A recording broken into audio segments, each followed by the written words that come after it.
Boa noite, igreja. Boa noite, como vão vocês?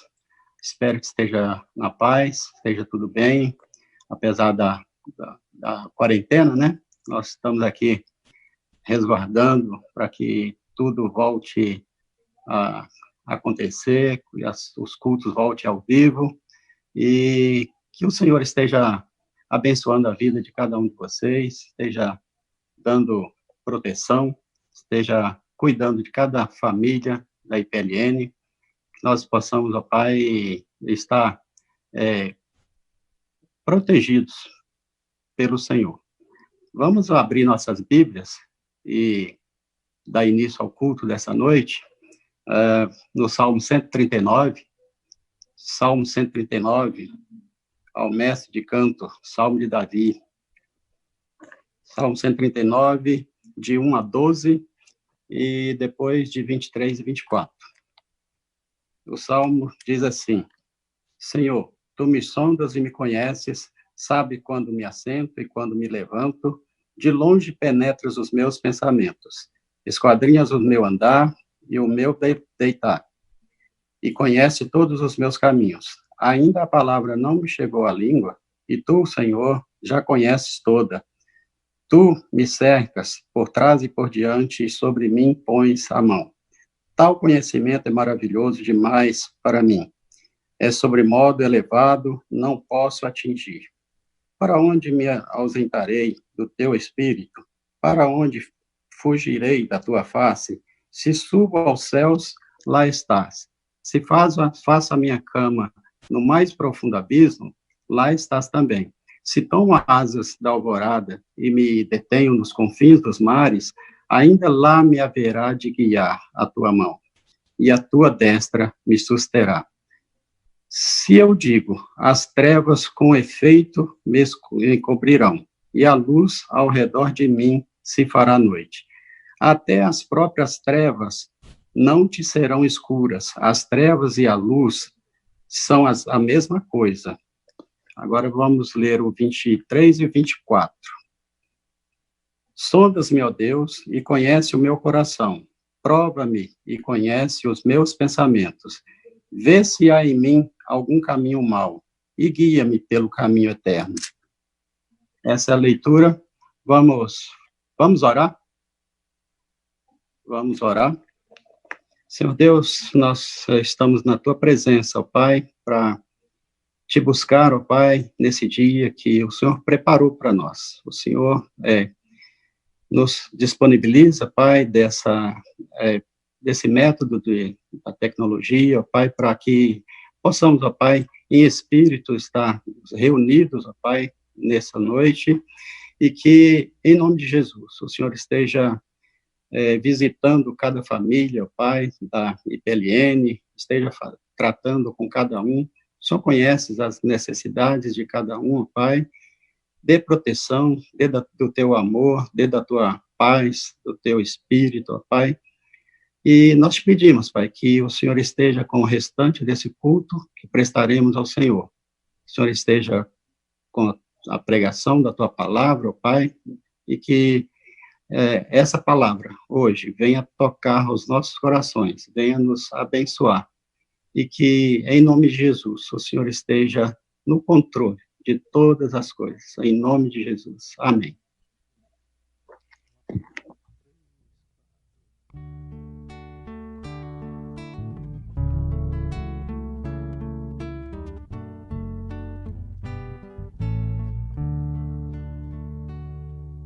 O Rei da Glória, o Rei dos Reis, Senhor dos Senhores, soberano Deus, é Jesus, é Jesus, é Jesus.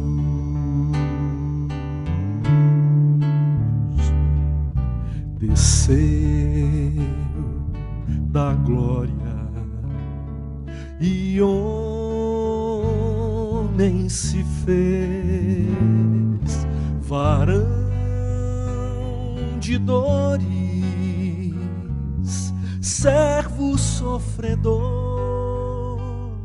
padeceu, sim, Jesus padeceu.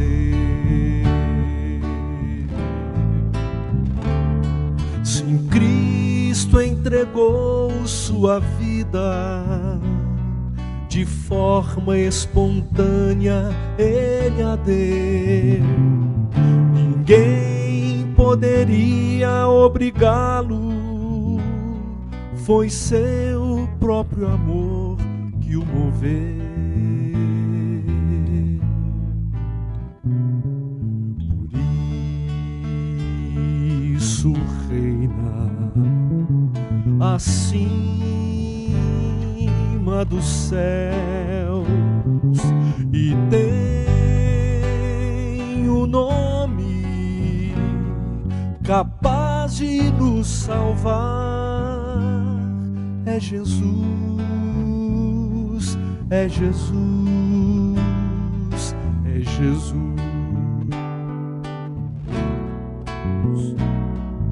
Virá em breve o Rei dos Reis, vestido em glória, com todo o seu poder, voltará,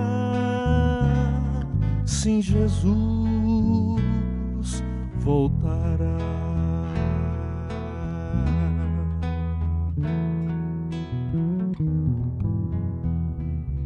Amém, louvado seja Deus. É esse Jesus que nós estamos aqui, é em nome dele que nós estamos reunidos aqui para oferecer culto a Deus Pai. Não teria outra forma de oferecermos culto a Deus se não fosse por intermédio de Jesus. Então, espero que a mensagem de hoje, dessas canções, as canções que virão, os vídeos que virão, tudo possa levar o seu coração até a presença de Deus por meio de Cristo Jesus. Essa canção que nós vamos cantar agora fala que muitas pessoas procuram sentido, significado para a vida. Muita gente procurando solução para os caminhos da sua vida e não encontra. E aí eu estava passando essa canção com o Pato, relembrando essa canção antiga, e que ela é tão abençoada, ela tem esse pique latino-americano, né? Mas fala exatamente sobre isso. Jesus, aquele que pode todas as coisas, aquele que venceu a morte, aquele que está diante do trono do Senhor, aquele que reina soberanamente junto, Deus encarnado, que vive eternamente e que reina e governa a sua igreja, e que essa igreja um dia encontrará com ele a noiva tão aguardada. Vamos lá então, muitos que procuram. 1, 2, 3, 1, 2, 3.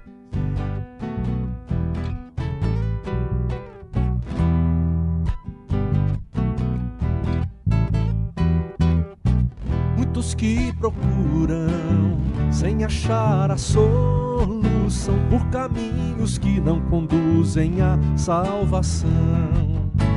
O caminho estreito para muitos pode ser, mas só em Jesus a verdade e paz podem ter.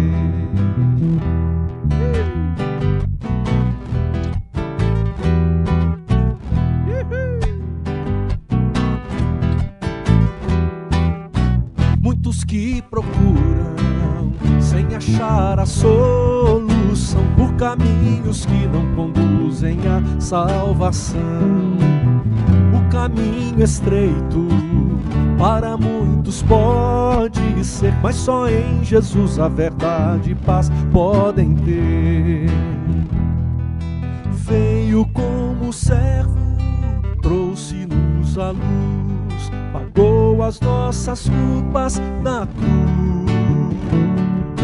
ressurgiu em glória e em breve voltará. Você, onde está?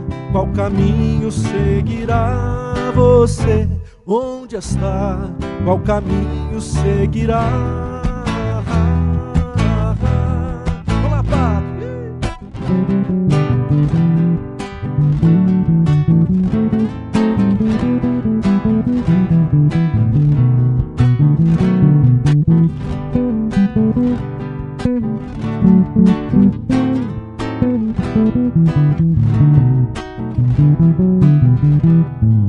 Veio como servo, trouxe-nos a luz, pagou as nossas culpas na cruz, ressurgiu em glória e em breve voltará. Você, onde está? Qual caminho seguirá? Você, onde está? Qual caminho seguirá?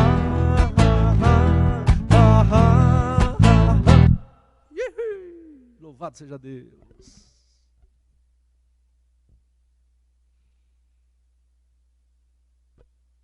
Essa semana, vamos lá.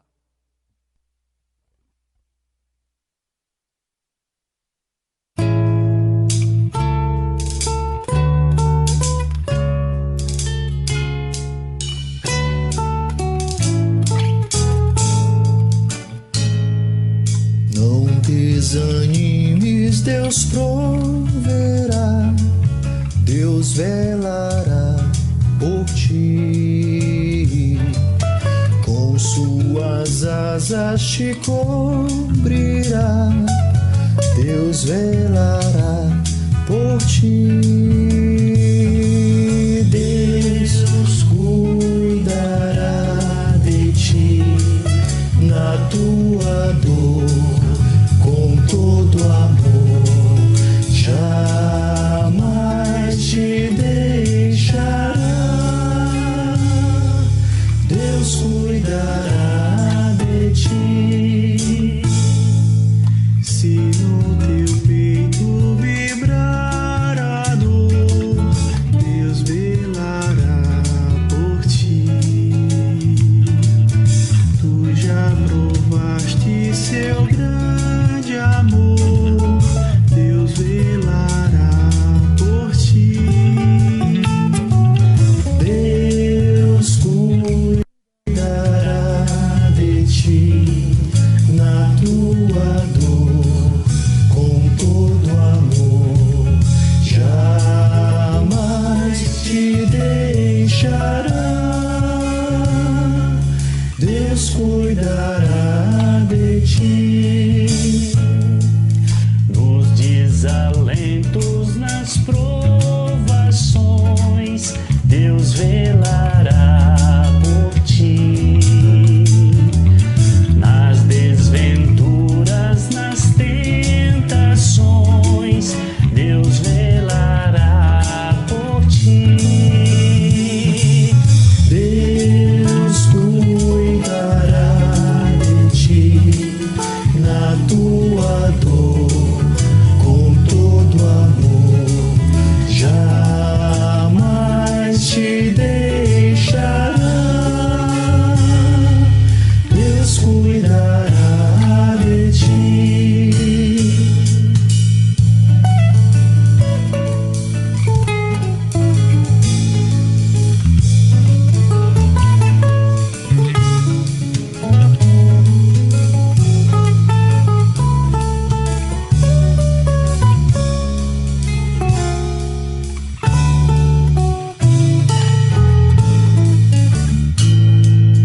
Como estiveres, não temas, vem, Deus velará por ti. Teu Pai bondoso te espera além, Deus velará por ti. Deus cuidará de ti na tua dor, com todo amor, jamais te deixará. Deus cuidará de ti.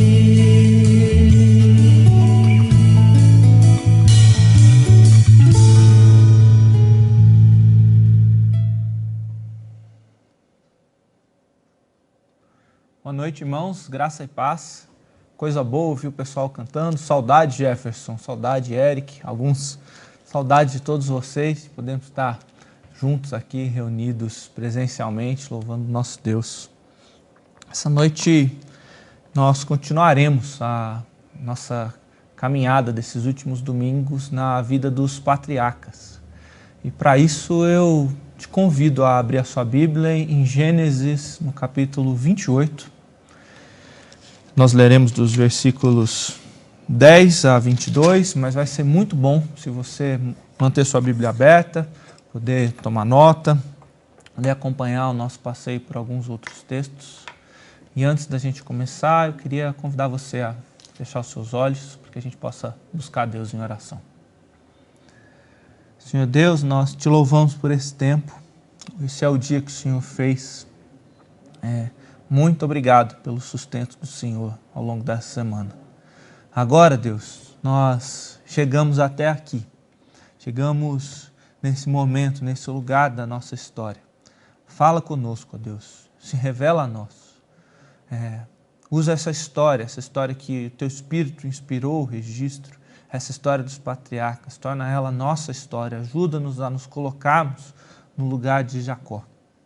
Fala conosco através dela, nos desafia, nos conforta, nos transforma, para que a gente possa parecer cada vez mais com o Senhor Jesus e desfrutarmos cada vez mais do compromisso da aliança que o Senhor tem conosco, Deus. Nós te louvamos, te agradecemos e confessamos a nossa dependência do Senhor. Usa o Teu Espírito Santo, usa a Tua palavra, para a honra e glória do nome de Jesus, no nome dele que nós oramos. Amém. Assim diz o texto da Escritura, Gênesis 28, versículo 10 ao versículo 22. Jacó partiu de Berseba e foi para Harã. Chegando a determinado lugar, parou para pernoitar, porque o sol já havia se posto. Tomando uma das pedras dali, usou-a como travesseiro e deitou-se. E teve um sonho no qual viu uma escada apoiada na terra. Seu topo alcançava os céus e os anjos de Deus subiam e desciam por ela. Ao lado do topo estava o Senhor, que lhe disse: Eu sou o Senhor, o Deus de seu pai Abraão, o Deus de Isaque.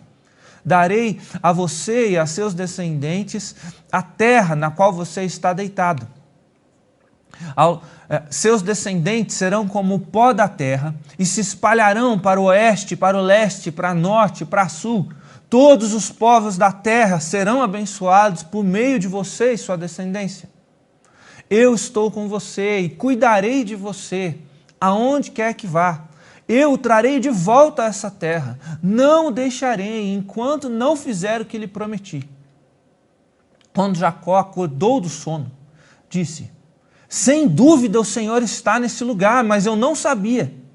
Teve medo e disse: Temível é esse lugar, não é outro senão a casa de Deus. Essa é a porta dos céus. Na manhã seguinte, Jacó pegou a pedra que tinha usado como travesseiro, colocou-a de pé como uma coluna, derramou óleo sobre o seu topo e deu o nome de Betel àquele lugar, embora a cidade anteriormente se chamasse Luz. Então Jacó fez um voto dizendo: Se Deus estiver comigo, cuidar de mim nessa viagem que estou fazendo, prover-me de comida e roupa e levar-me de volta em segurança à casa de meu pai, então o Senhor será o meu Deus. E essa pedra que hoje coloquei como coluna servirá de santuário de Deus, e tudo que me deres, certamente te darei o dízimo. Esse é o texto da palavra de Deus para nós hoje. Esse é o tema que eu gostaria de te convidar a refletir. O nome que Jacó dá àquele lugar, o nome que Jacó dá àquele sonho, e aquele lugar é Betel. Betel significa casa de Deus. E Jacó afirma que essa é a casa de Deus, essa é a porta dos céus. Eu queria que a gente pensasse essa noite sobre esse tema, sobre a porta dos céus, sobre o que acontece quando Deus se revela a Jacó, o que acontece quando Deus revela a porta dos céus para mim e para você, o que acontece na história do povo dele, quando ele se revela, quando ele aparece para nós. E para a gente começar, eu gostaria de te convidar a um exercício de imaginação teológica. Eu queria que você se colocasse nessa narrativa aqui com Jacó, a gente vai imaginar o que Jacó pode ter pensado no processo dessa viagem. A gente vai recapitular aqui algumas coisas dos últimos capítulos, né? E eu queria que você pensasse nesse intervalo que existe entre as possibilidades, o ponto de partida vai ser o texto e os nossos limites vão ser o texto. O presbítero Rubem Amoresi, ele fala desse aspecto da imaginação teológica, esse pensamento que a gente faz, começando no texto e limitado pelo texto, esse movimento desse intervalo. E eu queria te convidar a pensar a imaginar o que Jacó estava sentindo, estava pensando nesse momento. Jacó está fugindo. O pastor Carlinhos expôs para a gente na semana passada, né, o conflito, as tensões crescentes entre Jacó e seu irmão Esaú, registrado no final do capítulo 25. Esaú vendeu o direito de primogenitura para o seu irmão mais novo, quando ele estava num momento de dificuldade. E chegou o momento, no capítulo 27, quando Isaac, já velho, vai abençoar os seus filhos. E aí ele convoca Esaú.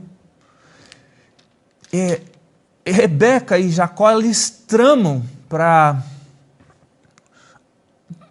enganar Isaac e Jacó ficar com a bênção. Bênção que o próprio Deus tinha profetizado que seria de Jacó no capítulo 25, não é? O oráculo que Rebeca recebe quando ela sente as crianças no seu ventre, Deus fala para ela que são gêmeos, 2 nações poderosas, e o mais moço governaria sobre o mais velho. E aí a trama de Rebeca e Jacó funcionam, Isaac é enganado, Jacó recebe a bênção, Esaú se enfurece, e a ponto de querer matar o irmão, e agora Jacó foge. E eu quero que a gente pense assim, o que ele sente quando ele foge? Sabe aqueles momentos em que a sua vida inteira passa diante dos seus olhos, essa coisa clássica dos filmes? Esse é um desses momentos na vida de Jacó. Ele provavelmente se lembra da sua infância. Ele provavelmente se lembra de quando ele e Esaú conviveram com Abraão. A ordem do texto bíblico pode levar a gente a entender que eles não conheceram Abraão, porque o início do capítulo 25 conta para a gente a morte de Abraão e eles nascem do meio para o final do capítulo 25. Mas se a gente fizer as contas, Abraão tinha 100 anos quando Isaac nasceu. E Abraão morre aos 175 anos, quando Isaac tinha 75. E as crianças nascem quando Isaac tem 60 anos, como o pastor Carlinhos expôs para a gente na semana passada. Então, por 15 anos, Jacó e Esaú conviveram com Abraão. A gente pode imaginar eles dois sentados no colo do patriarca. A gente pode imaginar o patriarca apontando para os céus, e falando para ele de Deus, como Deus se revelou, falando das promessas de Deus. A gente pode imaginar o patriarca apontando para a terra e falando da beleza de que Deus havia prometido aquela terra para eles e que eles faziam parte da missão de Deus e por meio da família deles, todos os povos da terra seriam abençoados. A gente pode imaginar a empolgação de Abraão contando de quando ele recebeu o anjo do Senhor, e o anjo do Senhor fez a promessa do nascimento de Isaac, o pai deles. A gente pode imaginar como foi para Jacó e para Esaú. Jacó se lembra, né, como era bom ouvir Abraão contando as histórias da fidelidade de Deus, como Abraão gostava daquela história, de quando ele foi com Isaac subindo o monte e Deus estava o provando e tinha pedido para que ele sacrificasse o próprio pai deles, mas Deus proveu um cordeiro substituto. Abraão também gostava de contar a história do seu servo Eliezer, que sai para buscar a esposa para Isaac, seu pai, e de como eles, aquelas 2 crianças, eles não deviam se acomodar àquela cultura, eles não deviam casar-se com as mulheres cananitas, com o risco deles adotarem a idolatria delas. Jacó está se lembrando de tudo isso. Ele se lembra que Esaú não gostava tanto das histórias. Logo Esaú pegava uma pedra e começava a atacar num coelho, correr atrás de algum pequeno animal do campo. Mas ele gostava, ele ficava junto à tenda de Abraão, junto à tenda de Rebeca, ali no acampamento. Ele adorava ouvir aquelas histórias, ele sonhava com essas alianças, com as promessas de Deus. Jacó, ele se lembra da morte do seu avô quando ele tem 15 anos. Ele se lembra do enterro, onde eles vão com a caravana para a caverna de Macpela e onde eles conhecem seu tio Ismael, homem forte, guerreiro, criado no deserto, embora não seguisse a aliança de Deus com a mesma paixão que o seu pai Isaque. Ele se lembra dos olhos de Esaú, adolescente, quando ele vê Ismael, guerreiro, forte, caçador. Esaú fica entusiasmado. Ismael parece mais velho que o seu pai, mas parece muito mais másculo, vigoroso. Esaú se encanta com esse estilo de vida. Ele se torna esse caçador, ele se torna alguém que vai para o mato, conquista. Esse é Esaú. Essa é a infância de Jacó. Ele se lembra das promessas de Rebeca. Rebeca que soube pela revelação de Deus, quando ela consulta o Senhor, que tem 2 nações no ventre dela e o mais moço vai dominar sobre o mais velho. Talvez por isso Jacó sempre tenha dado tanta importância para as histórias do seu avô, para as histórias da sua mãe. Ele aprendeu a ouvir e a amar as histórias da sua família. Esaú não. Esaú entra na juventude e despreza a aliança. A gente já conversou sobre isso, né? Ele é dominado pelo seu estômago. Ele vende o direito de primogenitura, desprezando a aliança, desprezando as promessas. O final do capítulo 26 diz para nós que quando Esaú tinha 40 anos de idade, ele escolheu por mulher Judite, filha de Beri, o Hitita, e Basemate, filha de Elon, o Hitita. Ele havia ouvido as histórias de Abraão, ele sabia da história da jornada do servo Eliezer para buscar Rebeca para seu pai, ele sabia da importância, mas ele despreza a aliança.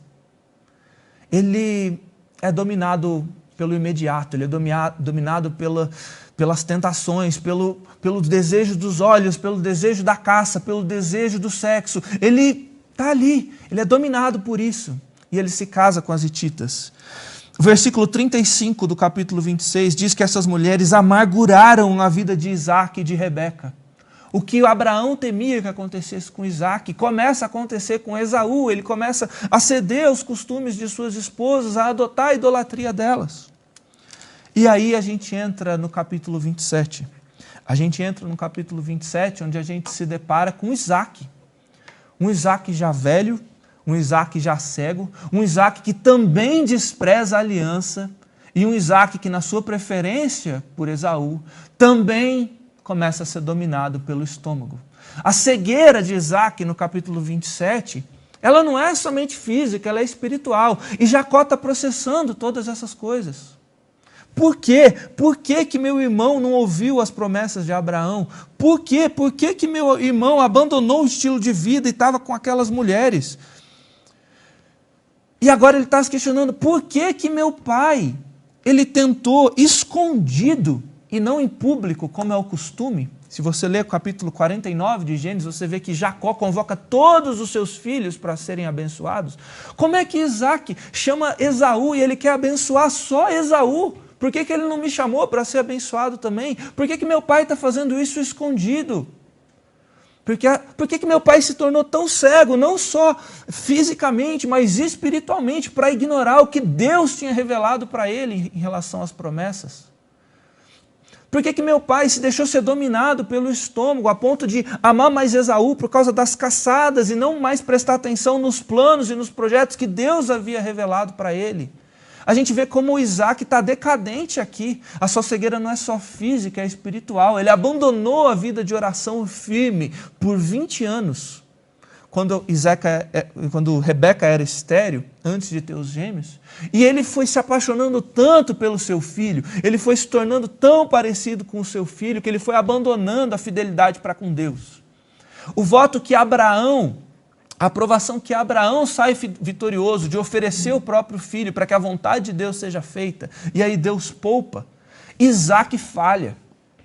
Isaque sacrifica, ele quer sacrificar o plano de Deus, sacrificar a vontade revelada de Deus de que o mais novo governe sobre o mais velho. Ele quer dar o jeito dele, ele quer que a bênção vá para Esaú de qualquer maneira. Então ele convoca Esaú e em secreto ele fala, Esaú, sai, caça para mim, porque eu quero te abençoar. Ele não convoca os dois, como seria o costume tradicional. Ele se recusa a aceitar a vontade de Deus. Por isso que Rebeca fica apavorada, por isso que Rebeca arma todo esse plano. Não que Jacó fosse flor que se cheire, né, gente? Ele ainda tem uma fé muito imatura. Ele deseja a bênção, ele aprendeu a amar as histórias, a aliança, mas ele aceita a armação da sua mãe. Ele não se preocupa se a armação é certa ou errada. Ele se preocupa com o risco. E se o meu pai descobrir, ele vai me amaldiçoar, eu vou virar um escárnio público. Ele aceita enganar o seu próprio pai e o seu próprio irmão. Mas agora ele está fugindo das consequências desse ato e ele está pensando, meu Deus, foi tão rápido, o que eu podia fazer? O meu irmão já tinha saído para caçar. Eu só estava ouvindo a minha mãe, ela pediu que a maldição caísse sobre ela. E ele consegue a bênção. Ele coloca a roupa do seu irmão. Ele se cobre com o pelo das ovelhas. A mãe faz a carne. Agora, olha só que casamento maluco. Isaac quer a carne das caças. Isaac ele pede que Esaú saia para buscar. E Rebeca sempre soube fazer esse prato. Que convívio, que desgastado que a gente vê no capítulo 27 entre o patriarca Isaac e Rebeca. A preferência de cada um pelos seus filhos, por um dos filhos, vai tirando. Quase não há diálogo entre eles mais. A vida de oração foi sendo desgastada. O relacionamento em que tudo era dividido foi sendo desgastado, porque Isaac foi deixando essa cegueira. Ele começou a ser controlado pelos impulsos. Ele começou a ser dominado pelo próprio estômago. Jacó consegue a bênção.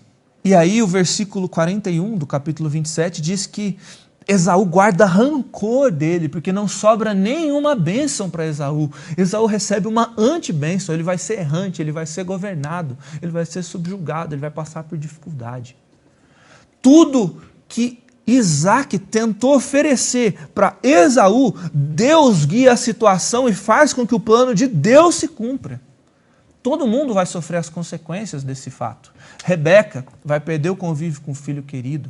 Jacó vai ter que fugir e não vai estar mais próximo da mãe, vai perder o contato ali com a bênção, vai ser enganado depois por Labão, vai sofrer as consequências das ações dele, como Rebeca sofreu, como Isaac está sofrendo aqui no seu constrangimento. E Esaú, tomado de rancor, fala assim, eu quero matar o meu irmão.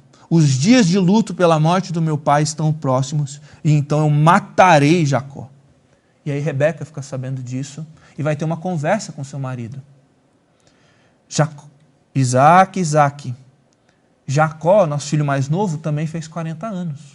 40 anos é a idade que você casou, Isaac. Agora, Isaac, você foi frouxo com Esaú e deixou ele casar com as mulheres hititas que amargam a nossa vida. Agora, Isaac, assume a sua responsabilidade, assume o seu erro, porque você já estava até distorcendo a situação para abençoar só Esaú, e você sabe, Isaac, do que Deus revelou para a gente. Envia Jacó para a terra da nossa família para que ele consiga uma esposa, porque eu estou desgostosa da vida por causa das mulheres hititas, e se Jacó escolher esposa entre as mulheres dessa terra, entre as mulheres hititas como essas, eu perderei a razão de viver. E então aqui a gente tem um momento do constrangimento. Jacó está se lembrando disso naquela noite. Ele é colocado diante do pai dele de novo. O pai dele sabe que o filho o enganou.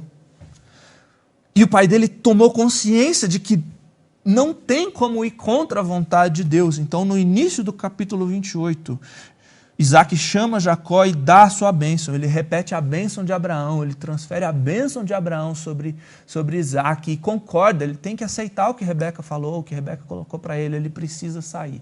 E Jacó foge, nesse misto de constrangimento, fuga, promessa, bênção. Isaac está perdido aqui, ele se sente deslocado. Esse é o momento mais ambíguo da vida dele. Ele conseguiu a bênção de uma maneira ilegítima, depois ele foi colocado diante do pai, envergonhado do que ele fez, e ele conseguiu a bênção legítima. Ao mesmo tempo, o seu irmão quer matá-lo, ele precisa fugir. E ele está indo para a terra dos seus pais, de onde o Isaac não deveria ter ido, segundo Abraão. Ele nunca foi tão bem sucedido e tão fracassado ao mesmo tempo. E é nesse estado que a gente se coloca a seguinte pergunta. Pensa no povo que está ouvindo essa história. Como é que esse enganador, como é que Jacó vai se tornar Israel, o patriarca da nação escolhida por Deus? Como é que essa fé imatura vai amadurecer? Como que Jacó, o enganador, vai se transformar em Israel, aquele que luta com Deus e com os homens e prevalece? Essa é a tensão que começa a ser respondida no nosso texto. É fugindo de tudo isso, é nesse misto de sentimentos que Jacó se deita naquela noite, quando ele está indo de Berseba para Harã. Ele se deita numa pedra. O desconforto não é só o físico de deitar para dormir numa pedra. O desconforto é psicológico, é emocional, é existencial. É de alguém que, quando consegue o que mais quer, que é a bênção, se torna um fracasso total. Tem que abandonar a sua família, tem que largar toda a sua herança para trás, porque o irmão quer matá-lo. É nesse misto de sentimentos, é nessa sensação de deslocado que Jacó tem esse sonho. Deus aparece para ele em visão. A porta do céu se abre para Jacó. Anjos que sobem e descem, conduzindo a visão dele até o Senhor que está no topo. O Senhor se revela para Jacó nesse sonho. E isso tem muitas coisas para ensinar para nós sobre o que acontece quando a porta dos céus se abre. A porta dos céus, meu irmão, minha irmã, se revela aos pecadores. É nessa situação que o enganador Jacó tem um sonho. Ele vê a escada apoiada na terra. O seu topo alcança os céus. Os anjos de Deus sobem e descem por ela. E ele vê o Senhor. Provavelmente, a forma que Isaac vê é um zigurate. Esses grandes templos antigos que conduziam os seres humanos do chão até o céu. Babel, no capítulo 11, é a tentativa de um zigurate. Os homens querem chegar até os céus para fazer o seu nome próspero. Mas aqui é a escada que está apoiada para a terra. A direção do texto que nos leva a entender que é como se o movimento fosse de cima para baixo, não de baixo para cima. E nessa escadaria os anjos sobem e descem. Mas o principal elemento aqui é que ele vê o Senhor. O Senhor se revela aos pecadores. Jacó é um enganador, Jacó está constrangido, Jacó está deslocado. Ele não sabe onde ele está. O texto diz para a gente que ele está em algum lugar, em um determinado lugar, mas o texto não aponta para a gente que lugar é esse no início. Você já se sentiu perdido? Já se sentiu traído com as suas expectativas que você tinha criado na história? Você já se sentiu deslocado, constrangido pelo que está acontecendo no seu coração, o que está acontecendo ao seu redor? A porta dos céus, ela se revela aos pecadores. Uma escada dos céus apoiada na terra. Anjos subindo e descendo. E o Senhor. O Senhor tem algo para dizer para Jacó. O Senhor tem algo a dizer a mim e a você. Olha o que ele disse para Jacó. A visão reforça essa iniciativa divina. A escada surge dos céus em direção à terra. Ela é a reversão de Babel. Ela indica a iniciativa de Deus, do que Deus está fazendo. Na visão, no sonho que ele tem, a gente tem a afirmação da fidelidade de Deus. Deus reafirma as promessas que ele havia feito a Abraão, versículo 13, versículo 14. Eu sou o Senhor, o Deus do seu pai Abraão, o Deus de Isaque. Darei a você e os seus descendentes a terra na qual você está deitado. Seus descendentes serão como pó da terra, se espalharão para o oeste, leste, norte e sul. Todos os povos da terra serão abençoados por meio de vocês e a sua descendência. Deus está renovando as promessas que ele havia feito a Abraão e a Isaque. Jacó, obviamente, não merece isso, como Romanos 9 vai apontar para a gente, mas Deus o escolheu desde o ventre. Ele é um enganador, sim. Ele é um pecador, sim. Ele vai colher as consequências dos seus atos, como ele está fazendo nesse instante, quando ele tem que fugir. Mas a porta do céu se revela aos imperfeitos, se revela aos pecadores. Deus toma a iniciativa, a bondade e a fidelidade de Deus nos perseguem, apesar dos nossos erros, é o que diz o Salmo 23.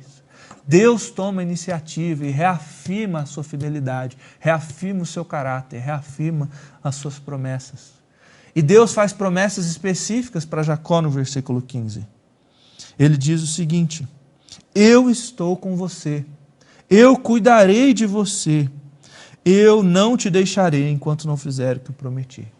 Presença, cuidado, direção. Presença, cuidado e direção. Eu estou com você, Jacó. Imagina o que isso significou para o Jacó que está perdido, para o Jacó que está fugido do seu pai, que está constrangido do seu erro, está feliz por ter conseguido a bênção, mas agora ele nunca mais vai ver sua mãe, ele está jurado de morte pelo seu irmão. E Deus fala para ele, Jacó, descansa. A pedra em que você está deitado pode ser desconfortável. A situação de vida que você está vivendo pode ser desconfortável. A situação de vida que nós estamos vivendo pode ser desconfortável. Mas Deus chega para os imperfeitos, Deus chega para os pecadores e fala, eu estou com você. Eu cuidarei de você. Eu não vou sair do seu lado enquanto eu não fizer o que eu te prometi, enquanto eu não te trazer de volta para essa terra. A porta do céu se revela para os pecadores e isso transforma a jornada de Jacó. Ele vai continuar indo para o mesmo lugar que ele estava indo. O que está atrás dele, a jura de morte do irmão, vai continuar ali. Ele tem que ir para Padã Arã, ele tem que ir para a terra inicial de Abraão, para a casa de Rebeca. Mas o sentido da jornada se transforma. Agora não é só fuga. Agora não é dele para ele mesmo, ele não conta só consigo mesmo, ele não é autônomo. Agora ele pode depender e pode estar firmado num lugar seguro. Deus está com ele, Deus prometeu cuidado, Deus prometeu que vai trazer ele de volta, Deus prometeu a descendência e ele está indo buscar uma esposa. Deus prometeu, Deus renovou a fidelidade. Não que ele merecesse, de maneira nenhuma, mas pelo caráter de Deus. Deus é fiel às promessas que ele fez. Esse texto tem para a gente também um aspecto sacramental. Sabe quando a gente está aqui diante da mesa do Senhor, diante da ceia, e a gente contempla o pão, o vinho? Esse pão e esse vinho não só apontam para o sacrifício de Jesus, eles não são só como uma placa de trânsito que apontam para Jesus. Não, eles participam do corpo de Cristo ressurreto e exaltado do céu. E quando a gente participa dele, nós somos transformados. Porque eles não só apontam, eles participam dessas realidades, do corpo, do sangue, da aliança de Deus. Da mesma forma, esse texto revela Jesus. Como o pão e o vinho nos revelam a presença de Cristo e participam e ministram a presença de Cristo para nós, nos transformando no seu corpo. Esse texto ministra a presença de Cristo para nós. E a gente precisa responder a ele com hospitalidade, como nós conversamos no capítulo 18. A palavra, o verbo encarnado em Jesus, é o verbo revelado nas Escrituras. E esse texto aponta e revela Cristo para mim e para você. Eu te convido a perceber isso, notando que a porta dos céus é o próprio Cristo. A porta dos céus é Jesus. E Jesus interpreta esse texto dessa forma. Olha o que o texto de João 1 diz para nós. Quando Jesus encontra Natanael, ele confronta Natanael, dizendo que sabe o que Natanael estava fazendo debaixo da figueira, e então Natanael declara, mestre, tu és o Filho de Deus, tu és o Rei de Israel. Natanael, que estava sendo cético antes. E então Jesus diz, você crê porque eu te vi debaixo da figueira? Porque eu te falei que eu te vi debaixo da figueira, você verá coisas maiores do que essa. E aí Jesus afirma no versículo 51, digo-lhes a verdade, vocês verão o céu aberto e os anjos de Deus subindo e descendo sobre o Filho do Homem. Jesus é a porta dos céus. Jesus é o verdadeiro zigurate. Jesus é a escadaria que nos dá acesso a Deus. Jesus é Deus tomando a iniciativa dos céus em direção à terra para se revelar aos pecadores. A gente já conversou aqui na IPLN em João 1. Todo o cenário do capítulo 1 de João aponta para essas conexões de Gênesis. A narrativa de no princípio, a contagem dos dias, o fato de que Natanael estava debaixo de uma figueira. O que ele estava fazendo lá? Onde mais na Bíblia pessoas se escondem debaixo da figueira? Por que Jesus o confronta revelando isso? E por que isso é tão transformador? Jesus conhece Natanael, o melhor e o pior dele. E ele diz que, Natanael, você vai ver muito mais. Você vai ver o céu aberto, os anjos de Deus subindo e descendo sobre o Filho do Homem. Natanael, ele se considerava um verdadeiro israelita, apesar das coisas que ele tentava fazer longe de todo mundo, debaixo da figueira. E Jesus conhece o melhor e o pior dele. E Jesus se revela a ele, porque Jesus é a porta dos céus. E assim como em Betel, Deus toma a iniciativa em direção aos pecadores. Assim é com Natanael, assim é comigo, assim é com você. Jesus, ele é a verdadeira porta, e João também vai trabalhar isso, dizendo que ele é a porta das ovelhas e as pessoas devem entrar por ele. Jesus é o verdadeiro Betel, a verdadeira Betel, a casa de Deus, o templo, como João vai trabalhar no capítulo 2. Jesus é o ungido de Deus, assim como aquela pedra recebeu óleo. Jesus é o Messias, o ungido de Deus, o Cristo. E ele está se revelando aos imperfeitos. Ele está se revelando a Jacó. Ele está se revelando a Natanael. Ele está se revelando a mim e a você. A grande pergunta para nós é: qual que vai ser a nossa reação à porta dos céus? Qual é a sua reação à revelação de Jesus? Como que isso afeta o teu coração? Jacó, ele treme. Jacó tem medo. Jacó reconhece o seu fracasso, o seu pecado. Natanael também fica extasiado. Ele imediatamente fala: o Senhor é o Messias, o Senhor é o Rei de Israel. Quando a porta do céu se abre para você, quando você encontra Cristo revelado nas Escrituras, revelado no texto de Gênesis 28, revelado no texto de João 1, quando a porta dos céus, o próprio Cristo, confronta você, qual é a sua reação? Como que isso afeta a sua história? A gente precisa aceitar ser transformado. A gente precisa reconhecer que a fidelidade de Deus é o que sustenta a nossa vida, é o que sustenta a criação, é o que sustenta todas as coisas. E que Deus é fiel às suas palavras, e apesar dos meus erros, apesar dos seus erros, apesar das feridas que os erros de outras pessoas, pecados de outras pessoas causaram na minha história ou na sua história, apesar das juras de morte que a pandemia pode estar colocando para a gente, apesar dos apesares, Deus chega para a gente, Ele vem em direção aos pecadores. Jesus é a verdadeira porta, Jesus é o verdadeiro Betel, o verdadeiro templo. E Ele se revela, e Ele promete que se a gente o acompanhar, a gente vai ver os céus abertos e os anjos de Deus subindo e descendo sobre o Filho do Homem. Porque Ele é Betel, Ele é a pedra angular ungida, Ele é o Messias, o Cristo de Deus. Qual que é a sua reação a Jesus?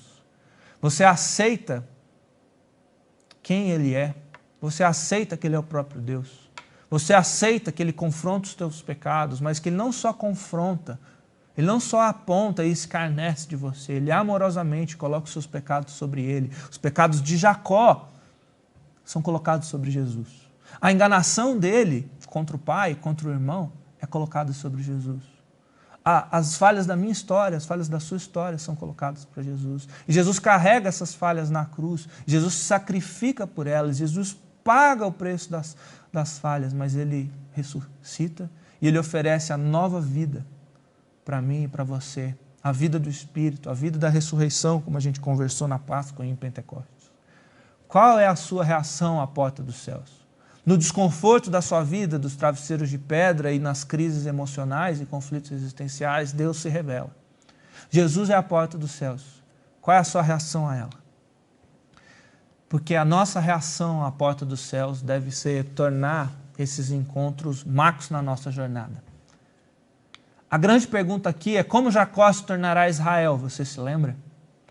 E a resposta é que ele vai se tornar Israel por meio de encontros transformadores com Deus, encontros transformadores com Jesus.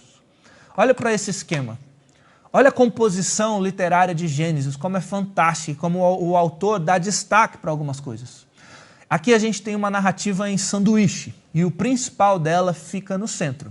No centro dessa narrativa, quando Jacó estiver em Harã, lidando com Labão, ele quer Raquel, ele quer Lia, a gente vai ter o casamento e os filhos, que são as 12 tribos de Israel que estão ouvindo essa história. Eles receberam o livro de Gênesis pela primeira vez. Sobre esse centro a gente tem a chegada e a fuga de Harã, porque ele chega e depois ele tem que fugir de Ló. Sobre essas camadas a gente tem esses encontros. O encontro com Deus com Betel e o encontro com Deus em Peniel, onde o nome dele é trocado. E emoldurando a narrativa, a gente tem Jacó temendo Esaú, fugindo, e depois o reencontro deles na reconciliação. Como que Jacó vai se tornar Israel? Como que o povo de Israel vai ser formado? Porque essa não é uma narrativa só sobre Jacó, é uma narrativa sobre o povo de Deus, o qual nós somos chamados a pertencer. A gente vai ser transformado por meio desses encontros marcantes com Deus. Betel, Peniel, a porta dos céus, a luta com Deus em oração. É isso quem vai transformar o nosso caráter. É isso quem vai trocar o nosso nome de enganador para aquele que luta com Deus e com os homens e permanece. Como é que tem sido os seus encontros com Deus? Você tem se permitido? Você tem percebido? Você tem reagido à porta dos céus abertas na Escritura, na adoração coletiva na igreja, na ceia? Jesus é a porta dos céus e Ele está se revelando. Você tem permitido que isso se torne marcos na sua jornada?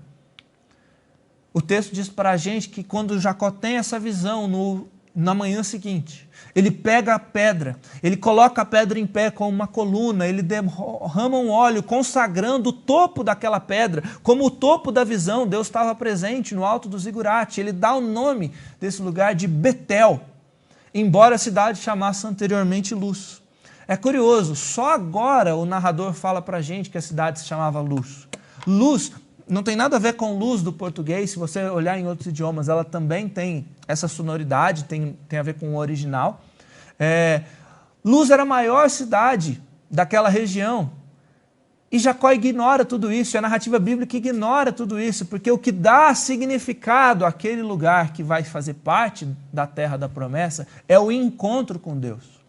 O que dá significado à nossa vida não são as coisas socialmente construídas, as conquistas dos homens, a minha conquista, a sua conquista. O que dá significado à nossa vida são os encontros com Deus. Aquele deixa de ser um lugar qualquer e se torna um santuário.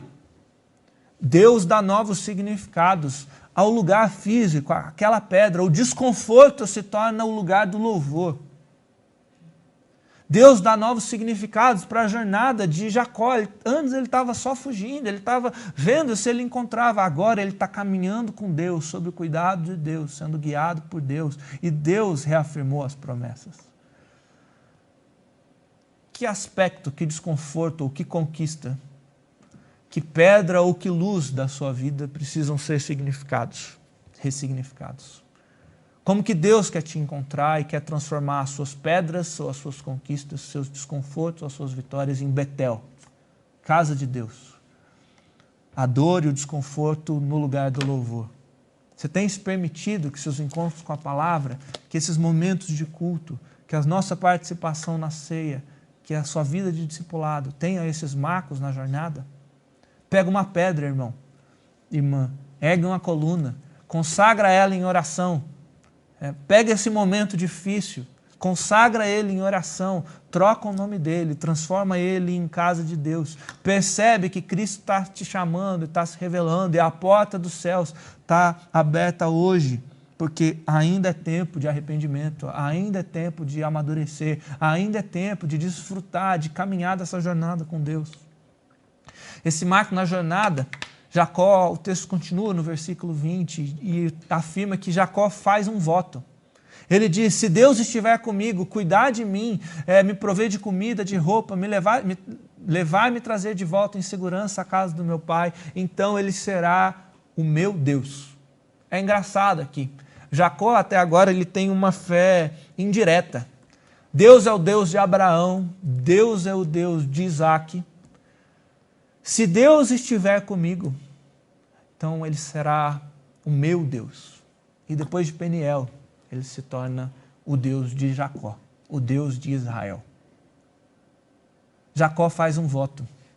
Diante da porta dos céus abertas, diante da fidelidade de Deus reafirmando as suas promessas, apesar da minha imperfeição, apesar da sua imperfeição, que votos que você tem feito? Que votos que eu tenho feito? Os votos são as expressões do nosso compromisso de aceitar a revelação de Deus. Os votos são a nossa reação à salvação de Deus. A salvação é um ato de Deus. A conversão é a nossa resposta. É como a gente decide, de fato, caminhar com Ele. De fato, seguir a nossa vida prestando atenção à voz dele, com o cuidado dele? Quais são os seus votos diante de Deus? Que compromissos você assumiu? Que compromisso você assumiu, marido ou esposa, no dia do seu casamento? Que votos você fez diante de Deus? Você tem sido fiéis ao seu voto? Que voto, pais, vocês fizeram aqui diante de Deus, ao povo de Deus reunido quando vocês batizaram seus filhos? Você tem sido fiel aos seus votos diante de Deus?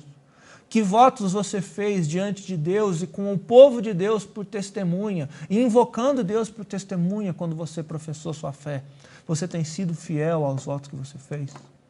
Que votos de amizade, que votos de discipulado, que compromissos de lutar contra o pecado, que compromissos de tentar ver o cuidado de Deus na comida, na roupa, guiando você ao longo da sua história, você fez? Você tem permitido de que o Deus dos seus pais, o Deus do pastor, o Deus do professor da escola dominical, do seu grupo pequeno, o Deus dos livros que você lê, se torne o seu Deus? Porque é o compromisso pessoal quem vai fazer essa transformação. Quais são os seus votos diante de Deus? E por último, versículo 22 afirma que ele coloca essa coluna como um santuário para Deus, e de tudo que Deus der para ele, certamente ele dará o dízimo. O dízimo é uma coisa bíblica, a gente poderia desenvolver apelos financeiros aqui, e seriam bíblicos, mas não é disso que eu quero falar. Eu quero falar dessa transformação de caráter. Até aqui, Jacó é um ganancioso. Jacó trapaça e ele furta a bênção, que tradicionalmente seria de Esaú. Jacó trapaça e engana o seu próprio pai, porque ele quer a bênção para ele, e Rebeca também quer a bênção para ele. E de certa forma, Deus tinha revelado que a bênção seria dele, e Esaú não aceitava, Isaac não aceitava, e Deus daria o jeito dele, como deu com Abraão no capítulo 22. Mas Isaac deixa essa ganância do coração dele, ele não tem escrúpulos quanto aos meios, ele é um ganancioso. E agora que, diante da porta dos céus aberta, a ele, um pecador, um enganador, diante do próprio Cristo, dele contemplar o Senhor, diante da misericórdia reafirmada, diante dele ver que ele não merece, mas ele é alvo dessa graça de Deus, ele fala: de tudo certamente eu darei o dízimo. Assim como Zaqueu, em Lucas 19, ele se torna de ganancioso para generoso. Aquilo que dominava o coração dele começa a não dominar mais.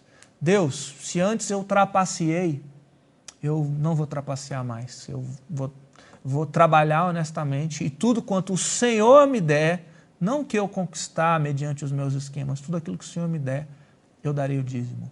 Ele percebe a generosidade de Deus para com ele, ele abandona a sua ganância, ele aceita um estilo de vida que reflete o Deus que ele encontrou, o Deus que está se relacionando com ele, o Deus que ele quer afirmar que vai se tornar o Deus dele.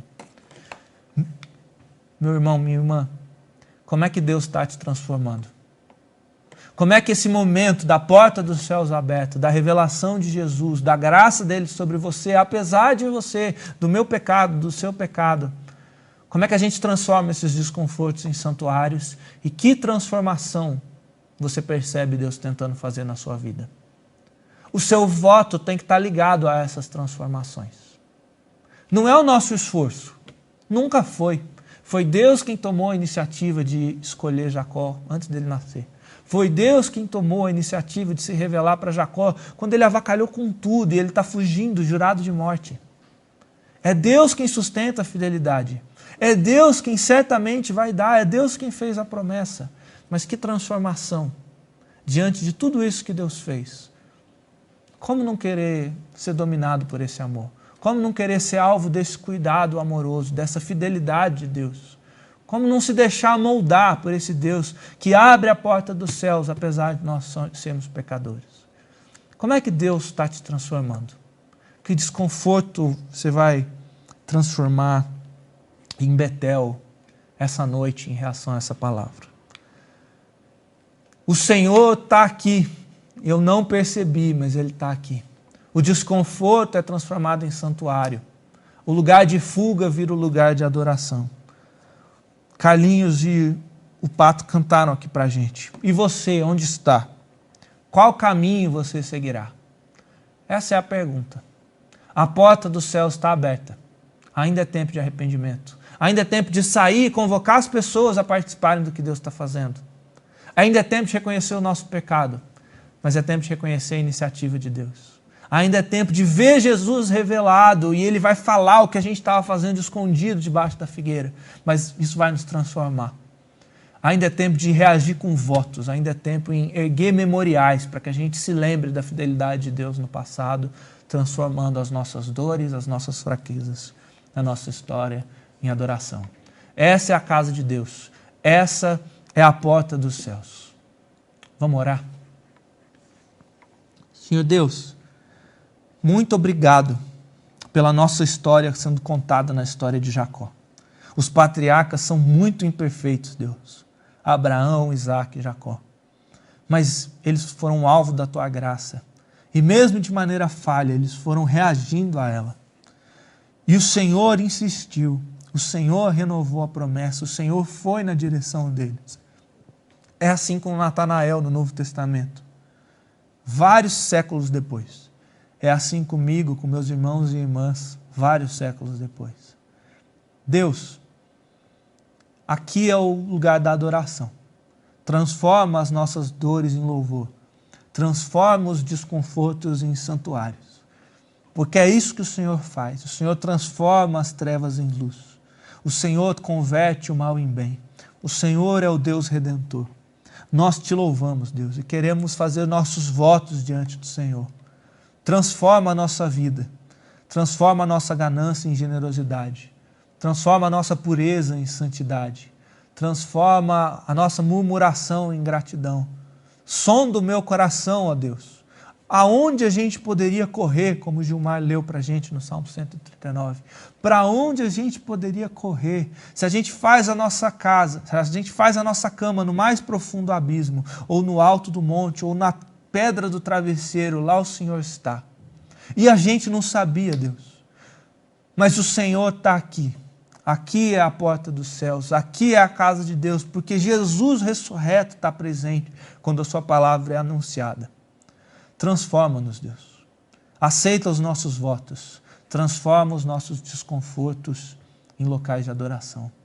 Essa é a nossa oração, confiantes na tua promessa. O Senhor vai continuar conosco. O Senhor prometeu, o Senhor nos envia e diz, eis que eu estou convosco até o fim dos tempos. Nós te louvamos, Jesus. Amém.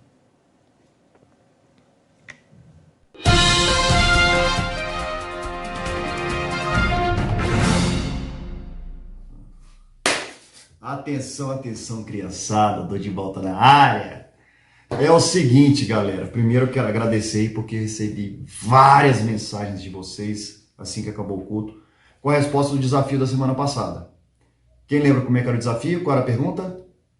Quem eram os filhos de Rebeca e de Isaac? Quem me mandou falando que era Esaú e Jacó, acertou. Ponto para vocês. Beleza. Olha só, vocês deram sorte. Porque o pastor Carlinhos pregou justamente sobre esses dois caras. Aí ficou fácil, beleza? No desafio de hoje, eu vou falar sobre esses dois caras também. É o seguinte, vai rolar um desfile, tipo esses desfiles de moda, com dois modelos. Um deles é Esaú e outro deles é Jacó. Mas eu não vou falar quem é Esaú e quem é Jacó. Vocês vão ter que adivinhar. Mas como assim eu vou adivinhar? Vocês vão adivinhar pelas características deles, beleza? Preparados para o desfile? Então vamos lá. Vai rolar um som na caixa, DJ vai soltar um som, se liga no desfile, se ligam nas informações. Depois me respondam, o modelo 1 é Esaú ou é Jacó? O modelo 2 é Esaú ou é Jacó? Beleza? Beijos, bom desafio. Ah, quem quiser me mandar a resposta pelo WhatsApp também pode. Quem tiver meu WhatsApp aí, pode mandar, beleza? Beijos e bom desfile para vocês. E lá vem ele, nosso primeiro modelo. Olha o charme, olha a cabeleira, cabelos ao léu, muito bonitos. Esses cabelos aí, pessoal, eram ruivos, mas o tempo passou e o cabelo tá ficando já meio branco, não sei se vocês percebem. Bem, nosso modelo número 1 adora caçar, é um ótimo caçador, tá bom? Prato preferido, ensopado de lentilhas, olha só que coisa. E outra coisa, isso aqui já é um segredo nosso, que eu andei olhando o Facebook dele, andei olhando o Instagram dele, e lá diz que ele é o preferidinho do papai. É, galera! Então esse é o nosso modelo número 1 na passarela. Agora com vocês, lá vem ele. Nosso modelo número 2, vejam, rapaz mais bem arrumado, vejam que ele não é muito da caça, porque ele é um pastor de ovelhas, É o seguinte, esse cara aí, o modelo número 1 era o preferidinho do papai, né? Pois é, esse cara é o preferidinho da mamãe, tá bom? Olha só, outra dica aqui, isso aqui só entre a gente, hein? Ouvi falar que esse cara, tem que ficar de olho nele, hein? Tem que ficar de olho nele, que às vezes ele andou passando algumas pessoas para trás aí, beleza? Esse é o nosso modelo número 2. E agora? Nosso modelo número 1 é Esaú ou é Jacó? E o nosso modelo número 2 é Esaú ou é Jacó? Resposta do nosso desafio no próximo culto.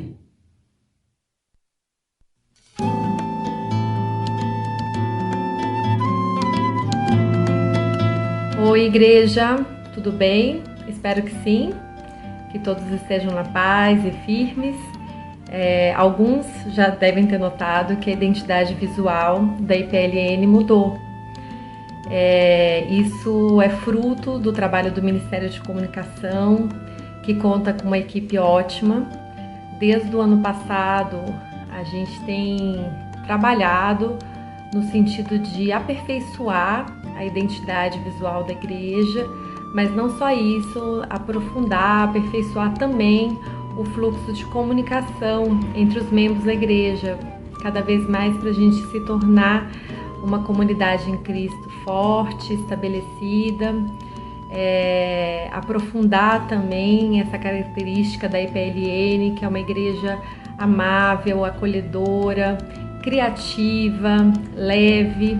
Então, o primeiro passo foi contratar uma consultoria pelo Sarau Studio, na pessoa do Pedro, que é design gráfico, né? E ele apresentou pra gente, a partir da nossa demanda, as cores, né? E uma outra proposta de logomarca.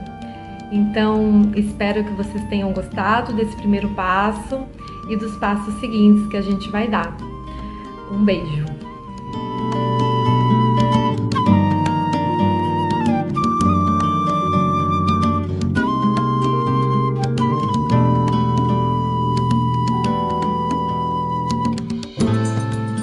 Olá, tudo bem? Eu sou o Pedro, eu sou o designer que fez a nova identidade visual da Igreja Presbiteriana do Lago Norte. A nova identidade da igreja, ela tem um pouquinho da identidade antiga, da identidade que já era utilizada, daquela logo que tinha o peixinho, né, o desenho do peixinho. E a gente manteve, inclusive, esse desenho. No entanto, esse novo desenho é feito por uma linha infinita, por uma linha que forma um infinito e, ao mesmo tempo, passa uma ideia de onda, de leveza e de valores que eu tenho certeza que a igreja acredita e quer transmitir para aqueles que a visitam. Além disso, a gente trocou as fontes que eram utilizadas, né, as letras que eram utilizadas, para fontes mais leves e mais contemporâneas. E além do azul, que a gente já utilizava, a igreja também ganhou duas novas cores como parte da identidade visual, que é o terracota e o amarelo. Essas cores, elas falam um pouco sobre os elementos, né, elementos da natureza. Então, tipo, o terracota está associado à terra, enquanto o amarelo está associado a fogo, luz, e o azul que está relacionado à água. Então, elementos que fazem parte da natureza, mas que, no entanto, também expressam essa ideia de vibração, de juventude. Então, quando a gente utiliza essas linhas, cores e as fontes em toda a composição, foi um pouco isso que a gente quis transmitir. Essa ideia de juventude, de renovo. E eu espero que a igreja seja muito feliz com essa nova identidade e que ela possa estar presente na vida de vocês de uma forma muito bonita, significativa e cheia de amor. Tchau, tchau.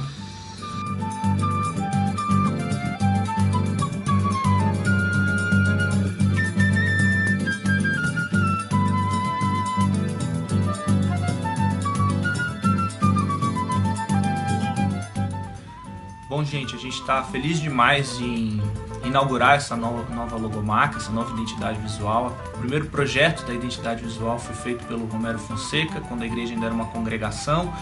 Depois esse projeto foi adaptado.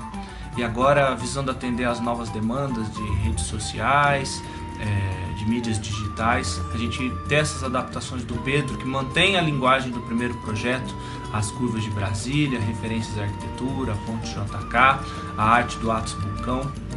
A gente está muito feliz em atualizar esse projeto, mantendo a identidade primeira, e a gente queria convidar vocês da comunidade a nos apoiarem, a divulgarem as artes nas redes sociais, a ajudarem a gente a padronizar toda a comunicação da igreja, todos os ministérios, de forma que essa logo, esse projeto reflitam a identidade da igreja e colaborem para a gente divulgar o nome de Jesus e o que os ministérios têm produzido.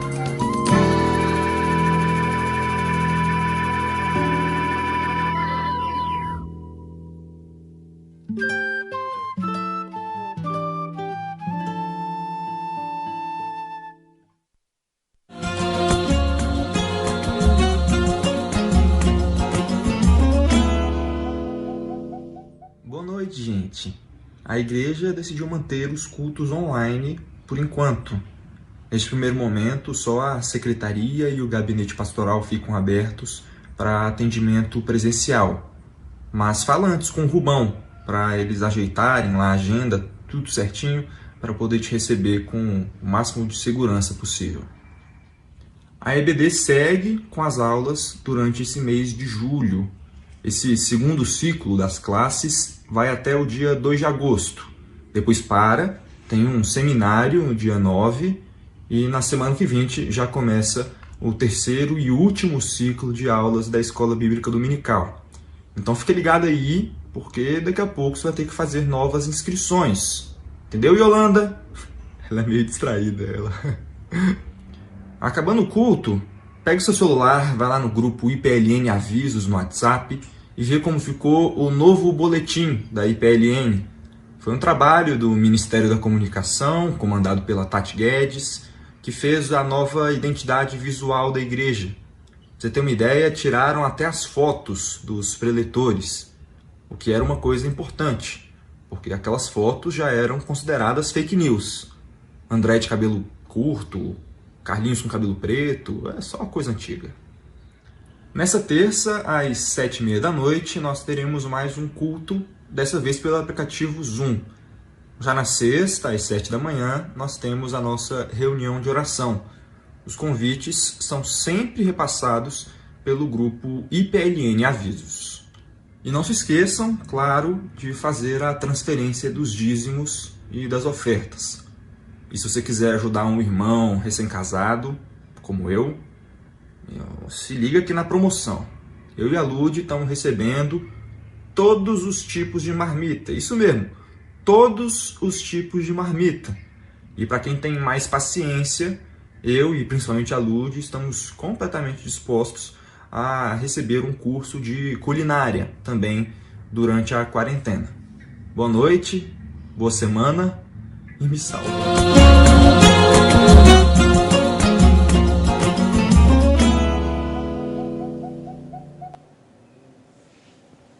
Cezão, cortei o cabelo, bicho. Tá vendo? Você falou. Na verdade, você estava atrasado, porque 15 dias atrás, se você voltar lá no vídeo, eu já tinha cortado o cabelo, rapaz.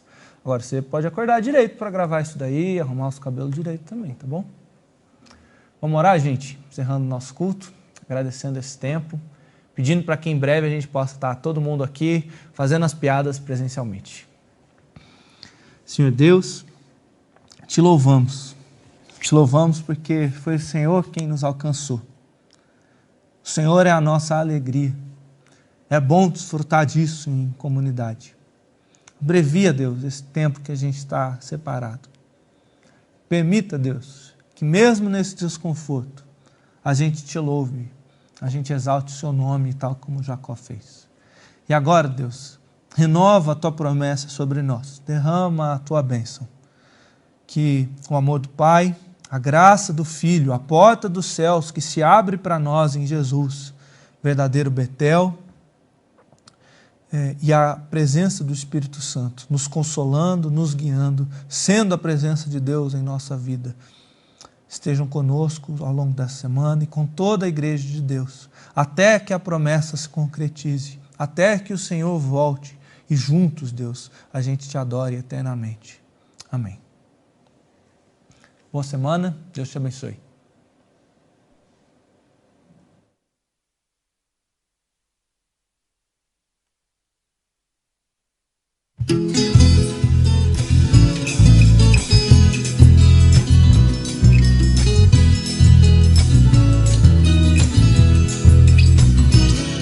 O Senhor é o meu pastor e nada, nada, nada me faltará. Deitar-me faz em verdes pastos e guia-me pra junto das águas tranquilas. O Senhor é o meu pastor e nada, nada, nada me faltará. Deitar-me faz em verdes pastos e guia-me pra junto das águas tranquilas.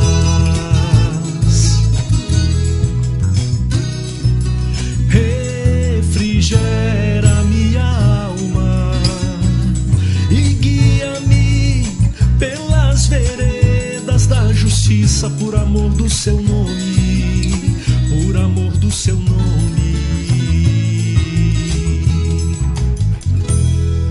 Ainda que eu ande pelo vale da sombra da morte, nada temerei. Ainda que eu ande pelo vale da sombra da morte, nada temerei.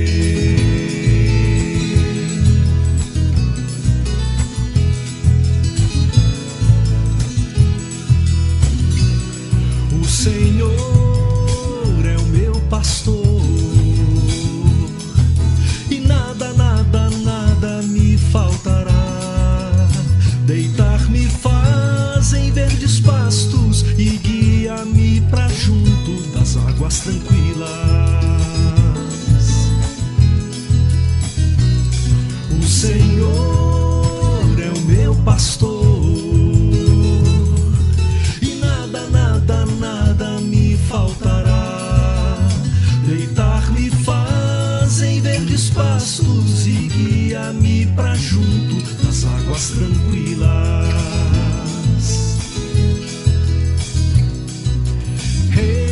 Refrigera minha alma e guia-me pelas veredas da justiça, por amor do seu nome, por amor do seu nome.